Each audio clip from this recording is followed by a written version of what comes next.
Professor Ankush Kumar for his talk on Polymer for Neuromorphic Computing, a journey into how polymers are enabling intelligent and adaptive computing systems. Let's welcome And Professor Odit and all of you for organizing this wonderful conference. It was great to learn from all of you. And today I'll be sharing some of the topic which I worked with the interface of polymer and AI, more specifically designing hardware which could be very relevant for next generation AI based computing, because current hardware have many issues related to energy efficiency which needs to be solved if we have to progress further in domain of data science, and polymers can be answered for the same. So to introduce myself, I did my PhD in JNCSR Bangalore. It was on electrical population properties in nanowire networks, more specifically understanding the self-assembled systems, how percolation happens in the polymers and nanowires and so on. Also looked at their performance in different electrode systems in solar cells, string sensors, as well as in thermal heaters and so on. Then I moved towards neurocomputing aspects in University of Pittsburgh, where I studied synaptic plasticity role in balanced cortical network, excitatory, inhibitory. We have neurons and there are connections which are known as synapses. So they can be strengthened or weakened, and how it affects the population dynamics. Some topics related to that we discussed in the University of Pittsburgh. So then I had some work with Tata Steel and Sense Bangalore, developing ENOS based project, wherein we classified multiple gases in different environments, as well as try to know the concentration for Tata Steel chimneys. Then some work on optimization based approach on COVID-19 time I did, which is very relevant on other topics as well. Then I moved to using polymers for neuromorphic computing, designing synapses with polymers based structures, which we use to classify various biosignals, specifically. Then at SUDD Singapore, I worked on memory chip nanowire network, wherein polymer act as a junction and act like a synapse, and wherein also we look the various time series signals and use them, that it can be edge-based devices in the future.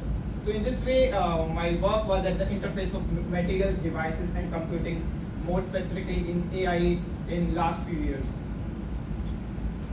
So if you see, we are in the age of data. You are using voice assistant. Somewhere we are having self-driving cars also, chat GPTs, robots. So enormous data is coming from them. But that data processing is not occurring at those places. So you are using voice assistant, that is not doing the processing there. Data goes to the cloud. That is big data centers. And if you see how much energy is consumed there in cooling those systems and having other operations, it's enormously high. In fact, it is considered that it is exceeding the aviation industry energy consumption. And after 2030, given the pace of the data, it is expected to cross the total energy we have already on the earth. So if we generate that much data and perform that kind of operations. So what is the answer? That we need a energy efficient ways of computing the things. So that can't be the answer and sustainable solution if we work with the existing hardwares. Right. As an example, see this is when you use some generative AI based computing in chat GPT, it is like using the whole energy of your mobile phone. So that much energy it consumes. And you are seeing how much with a big pace it is moving. But if you see our brain, our natural system of computing, that's not that bad in energy consumption. It just uses like 20 watt of energy, very small, lesser than your tube lights, which is performing real-time image recognition, real-time voice assistance. Every decision is done in just a small energy bulb kind of environment. So where we are wrong?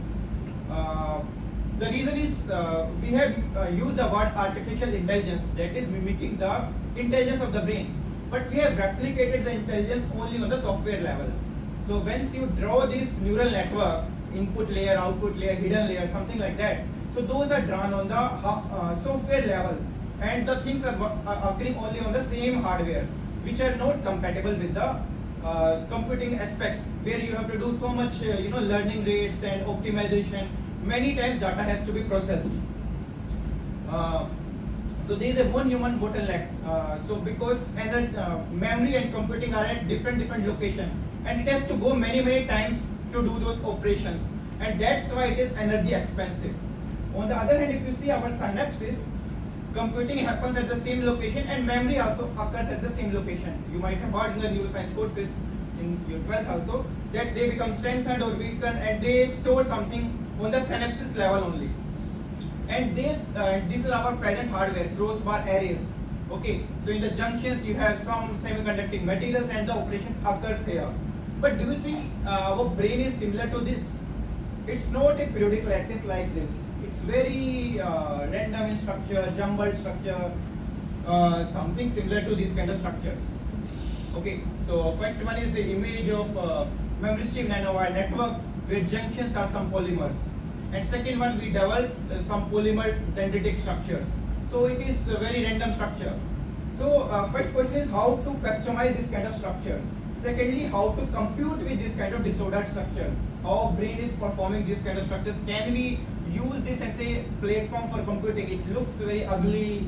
How will I compute, do any operation with this thing? But we'll show that some things we can perform with this kind of structures. And this is how brain also works.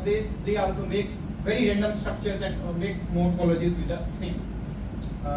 As an example, who are not from neuroscience, you might be knowing we have 10 to 9 neurons with 10 to 11 to 12 nearly connections. So it means every neuron is not connected to every other neuron.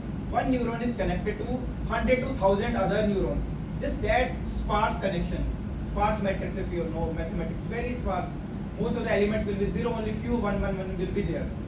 Fine. And the connections which are developed are very intelligently made, it means. So brain uses some strategies like short-term plasticity effect, long-term plasticity effect, correlation-based connections. So if things which are related, the connections become strengthened and you remember the nearby environment if you see one thing, right? So that's how the brain operates, and parallelly many things you can do. You are driving and thinking about your other things also, right? So because it is not that it is serially one thing you are doing. Okay, so can we mimic this kind of approaches? That's what we thought, and we thought that polymers can provide such solutions. Because in materials, the monomers can become polymers, and they also can have a elongated structures, the way synapses are formed. Of course, it can't mimic complete, synaptogenesis which occurs in the brain from the cellular morphology level. But if you see from the upper point of view, like we don't mimic whole bird when we are making an aeroplane, we just use the basic principles. In that way, we are developing the connections in this aspect.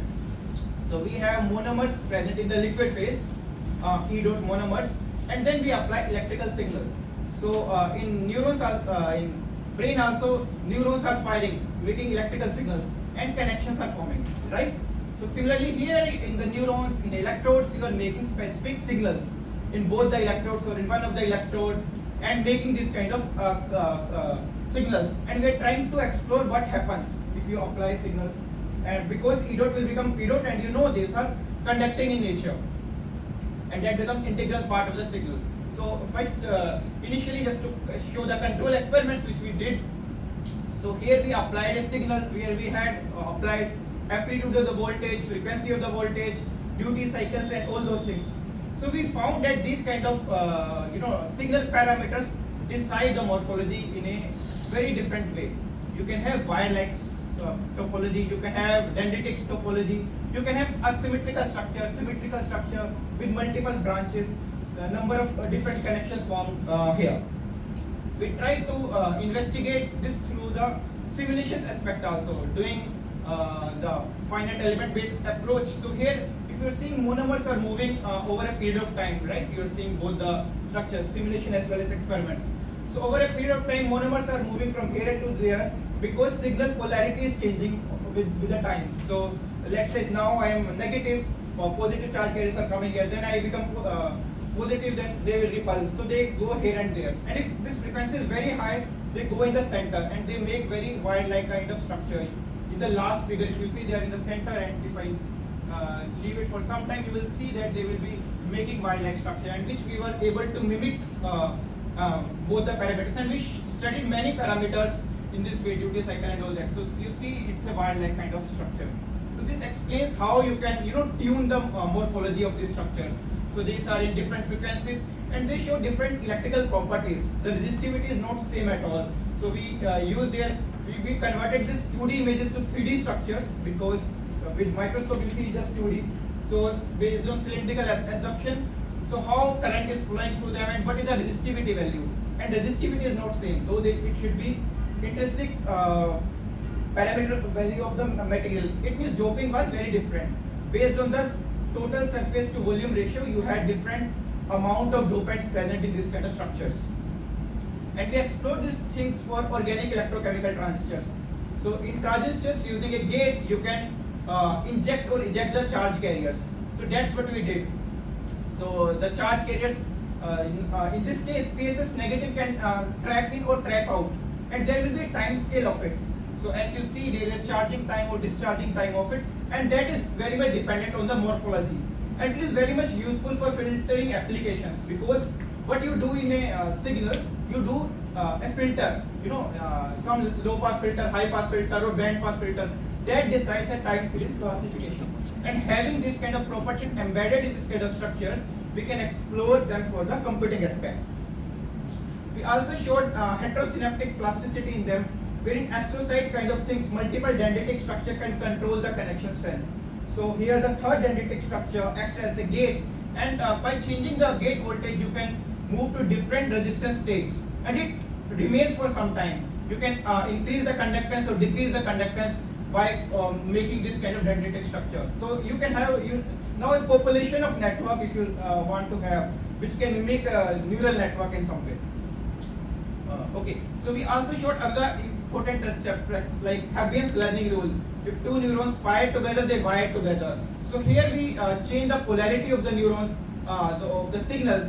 So if you see them to be having the zero phase difference, we found them to be completely correlated, leading to high dense morphology shown in initial figure. Okay, more you change the phase, it becomes highly unconnected things. The central idea of how the connection form in the brain, the two neurons fire together, they wire together. Okay, we also showed based on spike rate dependence how it changes. If you have high firing rates, because firing encodes the information there. So more they are firing, more is the probability of connections. So that's what we obtained in density as well as in the conductance states. So then we explored this thing for the time series based problems. So in SMG signal, which is data is obtained from the wrist, right? You have multiple time series. It's very difficult to find whether it is a rock symbol, paper symbol or scissor symbol, different hand gestures. You can see three different gestures. Okay, so typically fully connected neural networks are explored for this kind of problems, but they fail and energy is another issue in this kind of problems. So what we did is we tried to make connections by this kind of possibilities. So in these outer nodes we are giving the input signal, and in the central one we are having the output node, which is telling if there is a correct level we give higher firing rate, if there is an incorrect level we give lower firing rate. And initially the most correlated connection starts forming, and then the medium correlated connection starts forming, and then gradually almost everyone starts connecting. And what we find is that with a very few number of connections, just with 11 connections, you are able to classify things to almost like a fully connected networks. So that shows that very few connections are needed to achieve this kind of things, which is very important if you want to have energy efficiency as well as to design sparse networks the way our brain computes. With other system, I work with organic electrochemical transistors. So here you have multiple transistors together. Like in brain, you have multiple neurons, and population tells what is happening, not just a one neuron. So 7-8 neurons are firing and they are telling something. Other 7-8 are firing, they are telling something else. Right? So here population is telling me something once I am passing the signal from these 4-5 electrodes which are colored in nature. Due to variability in these kind of OECTs, experimental variability. And in brain also you don't have identical neurons. Though in silicon you try to have identical characteristics, but biology does not do that. We have variability and we explore that variability. And there is what we did is we use as a reservoir computing based approach. So reservoir is way of computing. It is like you put stones to a water tub, and from the waves you are trying to see from where stones have been thrown or what is the pattern. So here through the pattern you are trying to know the input, and we were able to do it much more better than the random connections way. So both are our approaches, but random would give very low accuracies. So this is a very important aspect. And with other membership nanowire network, I'm not stretching now, just I'll tell you what kind of systems we look. So here we have nanowires, and polymers are at the junctions. So they also act like a synapses, and in this whole population we can do the computing, and we perform the various computing tasks like audio signal classification, because they can have long-term and short-term memory associated in the signal. So if you have a signal, you want to see what happens sometime back. If a line is there, you can't interpret with just a single word or just a single alphabet. You need to have the information of one para back, then only you can interpret. So long-term and short-term memory comes in this kind of recurrent networks. So that's what we discussed, and applied on a very stochastic problem, financial time series analysis on Nifty and Nasdaq and all those things, and we were able to track their patterns very well, discussing the support resistors well, demonstrating that it has a very good LSTM kind of capabilities, and it can be explored on any biosensors based problems where time series kind of issues are involved, to do edge based computing at the site level. So these are the things which I discussed with you in a single slide. So the future work will be to club these materials, devices, properties, and the various applications in different domains, which will require a multidisciplinary approach towards computing, and having sensing attached to these kind of systems and some attention related things. And there are some other works which I am carrying out with Professor Mishra, Professor Dekor, and others. With this, I thank you everyone. I would be happy to collaborate with AI-based